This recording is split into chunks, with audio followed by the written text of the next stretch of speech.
Ni Muhammad menangkap ikan. Dapat ke bang? Kita balik kampung, tengok rumah. Sambil-sambil tu budak-budak ni tengah tangkap ikan. Ni ikan apa? Tak tahu dah. Ikan bilis ni. Tangkap ikan apa bang? Ikan ni menangkap. Ini dulu parit ni dalam, tapi sekarang dah tak dalam sebab banyak sampah. Ini tengah belajar-belajar berpeluh-peluh. Apa? Peluh-peluh. Ni antara pokok-pokok yang ada kat sini. Ini pokok kekabu. Kalau dulu malam-malam pokok ni lah yang menjadi ketakutan kepada kanak-kanak kecil. Sebab apa? Dia ingat pokok kekabu ni ada sesuatu kan. Tapi ni pokok lama lah. Kalau kita tengok pun dah mati.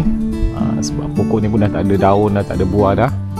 Kalau dulu kekabu ni digunakan untuk jadikan bantal, tilam. Dia punya kabu tu dikumpulkan, kemudian dijadikan bantal ataupun tilam. Cuaca kat sana nak hujan. Inilah rumah yang satu masa dahulu sangat meriah pada waktu malam apabila orang kampung datang beramai-ramai untuk semang-semang, bertugas komuniti rukun tetangga. Kemudian ada aktiviti-aktiviti yang dibuat oleh arwah ayah. Udang dengan ikan. Dah masak belum? Belum. Kenapa tak masak lagi? Terima kasih. Terima kasih. Tradisi di kampung macam inilah. Jiran baru balik menangkap udang dan ikan, dapat fresh udang dengan ikan. Balik ni boleh masak. Okey, halam lepas. Lagi tadi. Jadi beginilah kehidupan. Satu masa kita akan jadi tua dan kita akan tinggalkan rumah kita, dan akhirnya rumah kita akan diwarisi oleh anak-anak kita, dan mereka lah yang akan meneruskan kehidupan. Apa yang kita tinggalkan hari ini bukanlah untuk kita semata-mata, tetapi untuk anak cucu kita.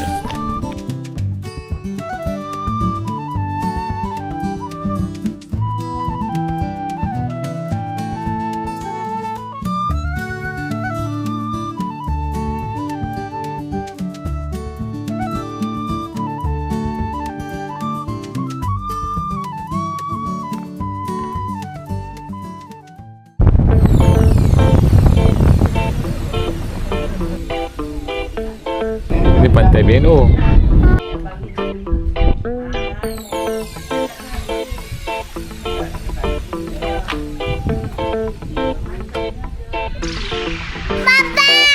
Ya.